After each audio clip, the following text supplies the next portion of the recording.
आपण ही दृश्य लाईव्ह पाहतोय। वाल्मिक कराडला केस कोर्टाकडे घेऊन जाण्यात येत आहे आणि आज वाल्मिक कराडला न्यायालयासमोर उभं केलं जाईल आणि त्याच्या सीआयडी कोठडीमध्ये वाढ होतीये का त्याची न्यायालयीन कोठडीमध्ये रवानगी होतीये याबद्दल आज निर्णय घेण्यात येणार आहे।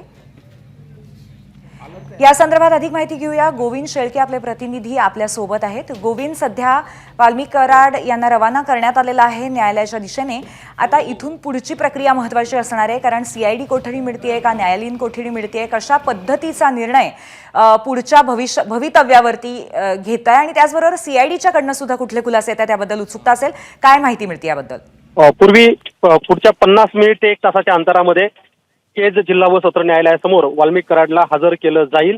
आपल्याला माहिती आहे की 1 तारखेपासून 14 तारखेपर्यंत हे सीआयडी कस्टडीमध्ये होते आणि या कस्टडीमध्ये असताना 2 महत्त्वाच्या बाबीवरती तपास झाला। तो होता मोबाईल वरती जे काही संभाषण झालं होतं त्यामुळे व्हॉइस सॅम्पल घेण्यात आलं आणि जे नंबर होते त्या नंबर संदर्भातली चर्चा करण्यात आली, तपासणी करण्यात आली।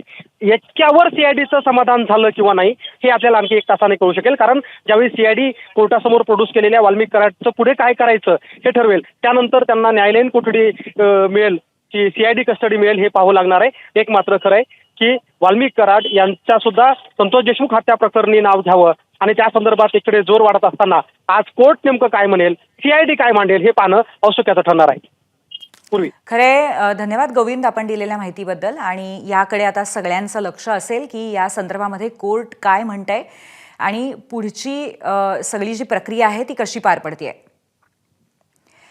तर आपण ही दृश्य बघतोय। केसमधली केस न्यायालयाच्या दिशेने वाल्मिक कराडला घेऊन जाण्यात आलं। आज कोठडी संदर्भामध्ये आज कोठडी संपतीये आणि त्यामुळेच या संदर्भामध्ये पुढे काय भवितव्य असेल या बाबतीमध्ये सुनावणी केली जाईल। एबीपी माझा, उघडा डोळे बघा नीट।